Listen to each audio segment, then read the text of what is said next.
sur tous les sujets, l'agriculture. Vous voyez, au moment où Trump met des droits de douane, vous savez ce que veut faire l'Union européenne? L'Union européenne a dit, ah ben alors nous, on va accélérer dans l'autre sens.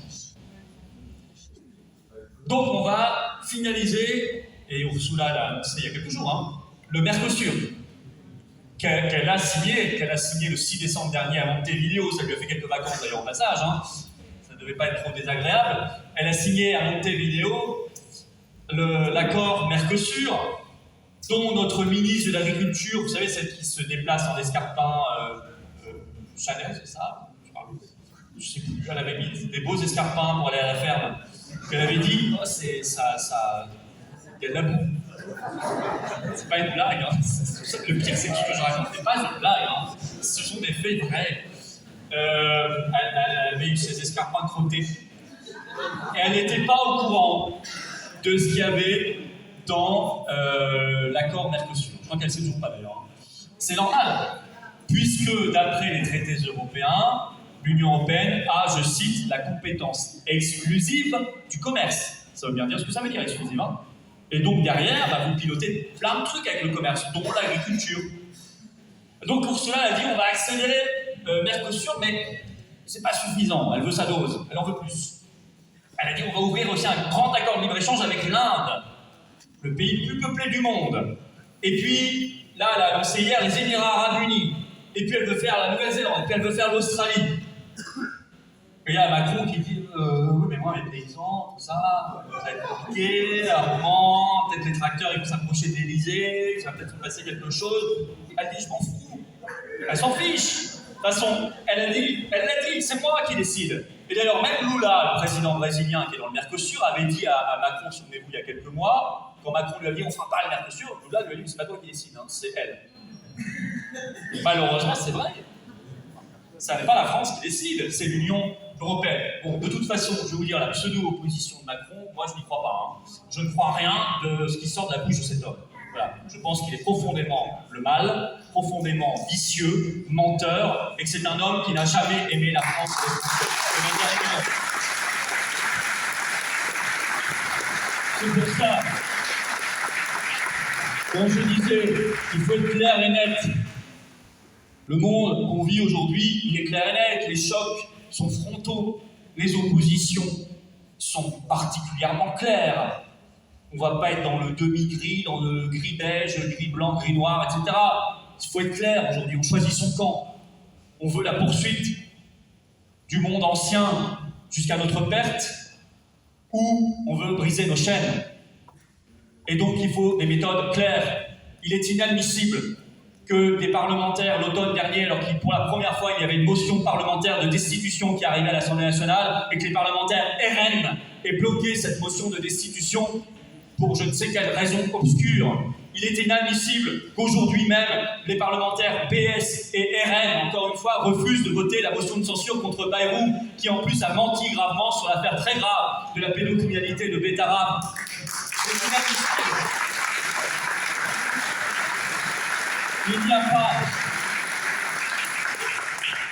Il n'y a pas de camp à prendre avec ce système.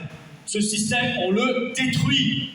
Destitution, motion de censure, renversement du gouvernement, sortie de l'Union européenne, sortie de l'OTAN, sortie de la CEDH, sortie de l'euro, sortie de l'OMS et destruction de ces entités qui veulent nous détruire. C'est clair, c'est net. Le reste, c'est de la littérature. C'est de la littérature à la esprit.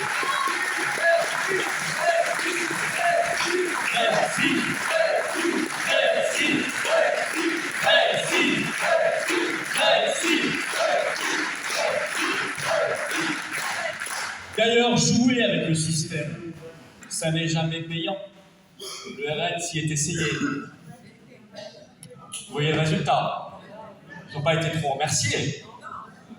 Dans cette athlète, opération, parachutage du soldat Bardella.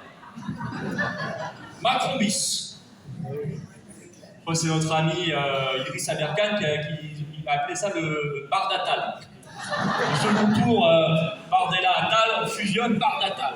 Wow, c'est pas mal trouvé. Je me souviens qu'en 2002, on parlait du sirospin, vous voyez.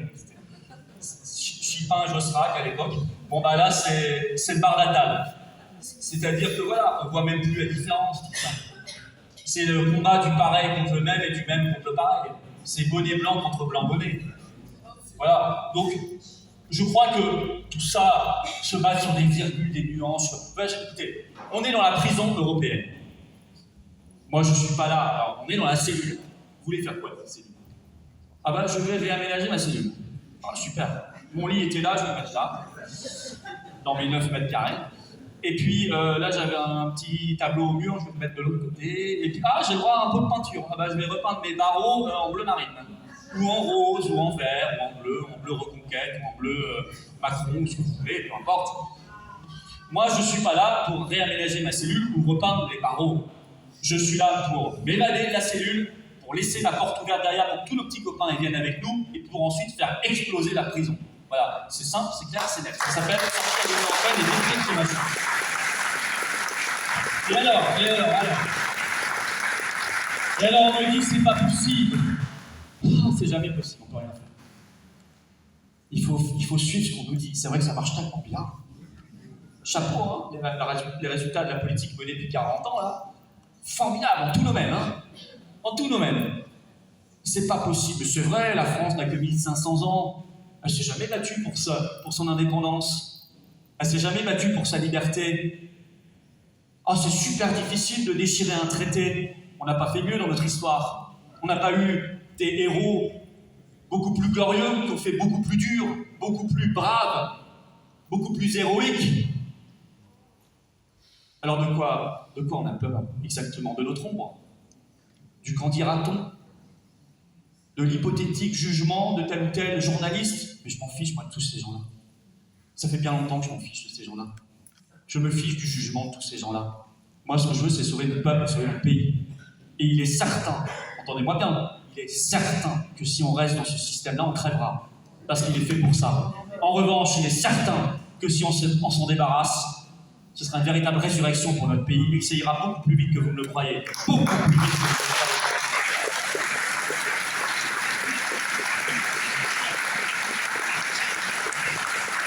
Nos agriculteurs, ils veulent produire local, ils veulent même pas vivre de subventions, ils veulent vivre de leur boulot. Ils aimeraient qu'il y ait un peu de bon sens quand même, que dans les cantines scolaires, il y ait d'abord des produits français dans les marchés publics. C'est interdit par le droit européen. Ah mince. Que dans tous les lieux de vente, on priorise agriculture, artisanat, industrie, services, la production française. C'est interdit par le droit européen. Alors certains disent, oui, c'est interdit, on n'a qu'à désobéir. Bah, d'abord, drôle de conception. Si vous n'êtes pas d'accord avec une structure, vous la quittez, excusez-moi. Hein. On va pas rester dedans pour désobéir, qu'est-ce que c'est que ce cirque? Ensuite, ça n'est pas possible. Parce que l'Union européenne gère notre monnaie et qu'avec l'euro, c'est une arme nucléaire dans ses mains. Elle peut nous mettre, ils l'ont déjà fait, ils l'ont fait en Grèce, ils menaçaient de le faire en Italie en 2019, ils l'ont fait à Malte, ils peuvent vous mettre à genoux en 48 heures. Ils peuvent couper les banques, ils peuvent faire ce qu'ils veulent.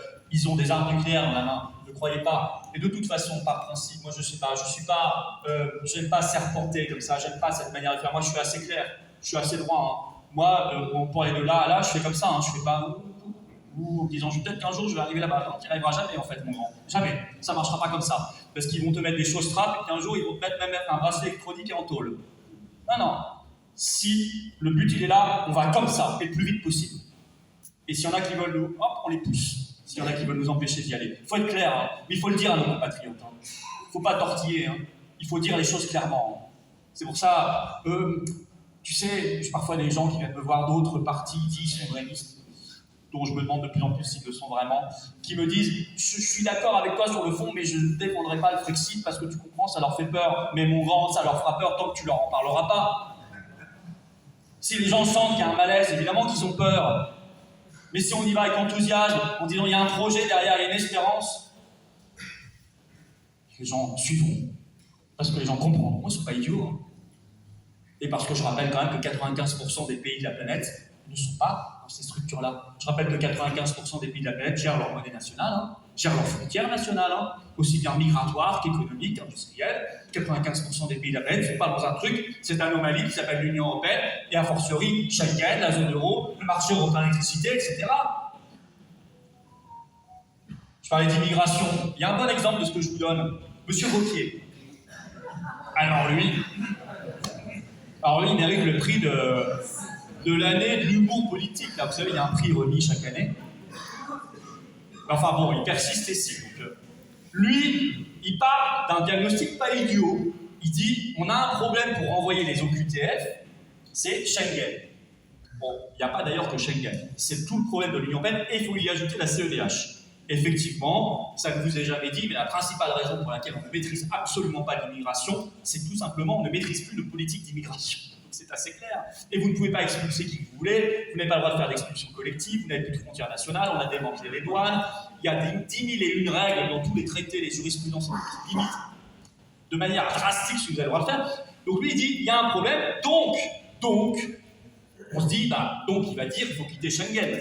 Ce qui serait quand même, là encore une fois, le chemin le plus direct. Non, ah non, ça c'est le veau d'or européiste, on n'y touche pas. Non, donc, on va renvoyer les OQTF dans un territoire français où Schengen ne s'applique pas, Saint-Pierre-et-Miquelon. Brillante idée. Il avait juste oublié qu'il y a des habitants en fait à Saint-Pierre-et-Miquelon. Ils sont français, hein. Puis c'est vrai que c'est vachement économique comme méthode. Hein. On va faire des avions là, vers Saint-Pierre-et-Miquelon, puis après, c'est une poubelle Saint-Pierre-et-Miquelon.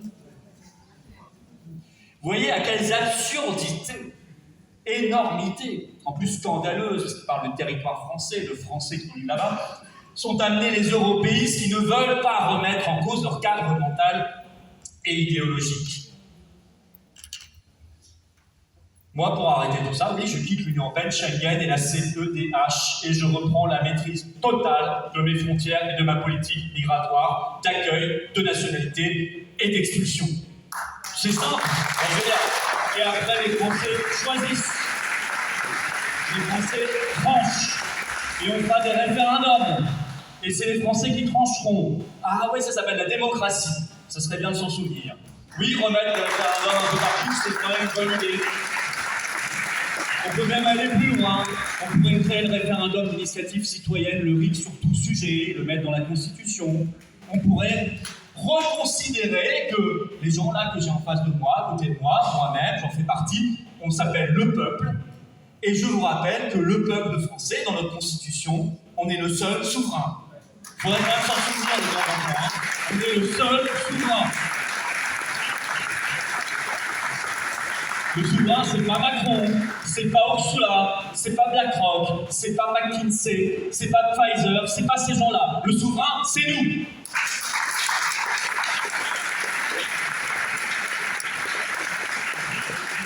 Les droits de douane, c'est pas mal, hein, c'est parce que vous savez, vous faites des droits de douane, ça vous fait des rentrées fiscales. Vous le faites pas surtout, vous le faites pour qu'il y ait concurrence déloyale. Ça s'appelle du protectionnisme intelligent. Moi, j'ai toujours milité pour ça. Y compris d'ailleurs vers certains pays européens. Hein. C'est pour ça que gérer au niveau de l'Union européenne notre commerce, ça n'a pas de sens. Je rappelle que 65% de nos délocalisations ont lieu à l'intérieur de l'Union européenne. Il faut s'en souvenir, hein, parce que tous ceux qui vous disent à bonne échelle c'est l'Europe, non, ça n'a pas de sens. L'essentiel de la concurrence déloyale, on l'a à l'intérieur de la zone. Et même on la crée par les transferts budgétaires. Les droits de douane, ça rapporte de l'argent. Vous baissez les impôts massivement, pour les classes moyennes notamment. Vous baissez les impôts massivement pour ceux qui veulent s'en sortir, entreprendre, créer en France. Parce que c'est impossible, aujourd'hui en France c'est très compliqué. Vous baissez les impôts parce qu'on n'en peut plus. Je vous dis sur les classes moyennes, vous avez des rentrées par les droits de douane. Vous sortez du marché urbain électricité, donc vous avez une énergie 3 à 4 fois moins chère. Parce qu'en France, on a de l'énergie pas chère. On a, je vous rappelle, un parc nucléaire, hein. Pas ces éoliennes là qui tuent les oiseaux partout. Alors, ils commencent à enlever les éoliennes parce que ça tue trop d'oiseaux. Mais là, pareil, les écolos, ils n'en parlent pas. Hein. Et là, ils ont un bug mental. Je défends l'oiseau ou l'éolienne? Je ne sais plus. Je ne sais plus. Je suis en bug total, donc je ne dis rien. Oui. C'est comme Trump et les droits de douane, mais là, ils ont choisi quand même de défendre contre Trump, de défendre le libre-échange. Non.